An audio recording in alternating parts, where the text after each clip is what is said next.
Welcome back again, students. And this is Pankaj Khewat from Bermo Bokaro Jharkhand. और आज की हमारी रेगुलेशन है रेगुलेशन नंबर 75, यानी कि जो आउटलेट हमारे माइंस में रहती है उनकी एग्जामिनेशन कितने दरमियान में की जाती है, यानी कि periodic examination of shaft, incline and other outlet. तो मैंने पहले भी आपको डिस्कशन किया होगा कि कोई भी ट्रैवलिंग रास्ता या फिर आउटलेट जो एग्जामिन होगी वो at least 7 every week of period में होगी, यानी कि 7 दिन में कम से कम एक बार आपको एग्जामिन करना है। और ये एग्जामिन कौन करते हैं? ये एग्जामिन हमारा ओवरमैन करते हैं, ओवरमैन। इन द केस अगर ऑप्शन में suppose that option 1, 2, 3, 4 short firer,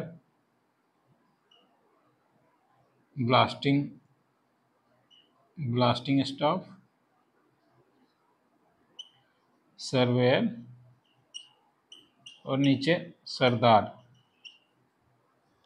तो ऑप्शन में अगर पूछा जाए कि इनमें से कौन सा स्टाफ या फिर कौन सा वर्कर आउटलेट की एग्जामिन करेगा प्रत्येक 7 डेज में, हमने क्या पढ़ा है कि एग्जामिन करेगा ओवरमैन। एंड आपका इस ऑप्शन में ओवरमैन है ही नहीं, तो ऐसे में आपको आंसर क्या करना है? ऐसे में आपको सरदार को ही आंसर करना है, क्योंकि किसी किसी आउटलेट में आप नोटिस कीजिएगा कि सरदार को भी रिस्पॉन्सिबिलिटी दी गई होती है कि आउटलेट की एग्जामिन करने की।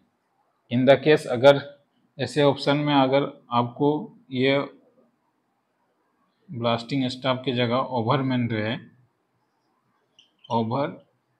रहे तो इन सबों में सरदार ना करके आपको ओवरमैन पे ही ऑप्शन को चॉइस करना है। ऐसे क्वेश्चन जानबूझ के एग्जामिनर पूछते हैं, सब्सिडी पूछते हैं ताकि आप फंसे। तो मैं पहले ही आपको अवेयरनेस दे रहा हूँ कि फंसिएगा नहीं। तो 7 दिन में बंदा क्या करेगा? एग्जामिन करेगा। एवरी 7 डे में एग्जामिन करेगा रास्ते की। किस रास्ते की?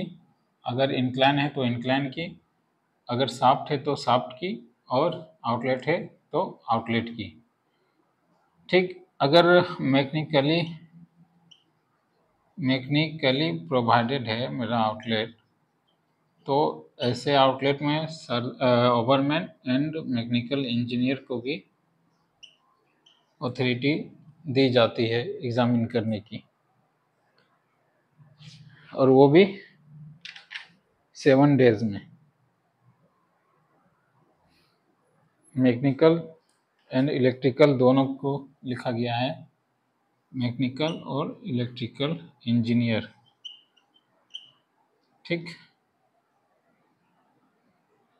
तो ये हमारा 75 रेगुलेशन कंप्लीट। चलिए देखते हैं कि रेगुलेशन क्या कहता है।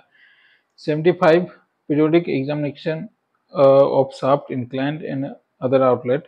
Every shaft, inclined and outlet provided required regulation 71 should be examined once at least every 7 days and by an overman or other competitive person, and a report of every such examination immediately therefore recorded in one page book purpose for the sign and dotted purpose of making examination।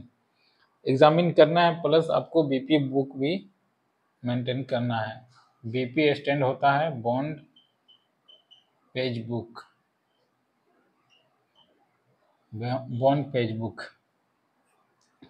Bond page book अगर आप कहीं court या law के चक्कर में गए होंगे तो एक स्पेशल टाइप का F5 या F4 साइज की बॉन्ड पेज होती है। तो यहाँ पे बॉन्ड पेज के बारे में ही बात की गई है, लेकिन जो हमारा पेज होता है वो पेज ना होके हम अगर किसी रजिस्टर को बॉन्ड पेज, ये मान लीजिए मेरा रजिस्टर्ड है, अगर इसी को हम बॉन्ड बीपी बुक नाम देते बॉन्ड पेज बुक। तो ये हमारा अथॉरिटी है कि ऐसे रजिस्टर को हम बॉन्ड पेज बुक नाम देके यूज़ कर सकते हैं। क्योंकि बॉन्ड पेज बुक आप समझ सकते हो, माइंस को हमने अपनी इकोनॉमिक बचाने के लिए यूज़ कर रहे हैं, और सारे खर्चीले छोटे छोटे इधर उधर के हो जाएंगे तो फिर माइंस में वर्किंग करने का क्या फ़ायदा रहेगा। तो इसीलिए खर्चे बचाने के लिए हम लोग इसको भी use as a common register को भी बॉन्ड पेज बुक नाम देके यूज़ कर सकते हैं। तो ये पहला पॉइंट कंप्लीट। और दूसरा पॉइंट कहता है every mechanised outlet shall be examined at least one in every 7 days। An engineer or electrical supervisor or foreman or any other competitive person authorized returning engineer and report every such examination shall be immediately recorded in bond page book purpose for the sign and dated by the person of making examination। अगर mechanically मेरा arrangement है तो ऐसे outlet को mechanical या electrical के foreman या engineer examine करेंगे और बॉन्ड पेज बुक में मेंटेन करेंगे। थर्ड पॉइंट कहता है the bond page book so maintain under sub regulation 1 and 2 electrical supervisor foreman competitive person be checked and counter science engineers and manager. और वैसे bond page book में engineer और manager दोनों की sign होनी चाहिए, काउंटर साइन मैनेजर की होनी चाहिए।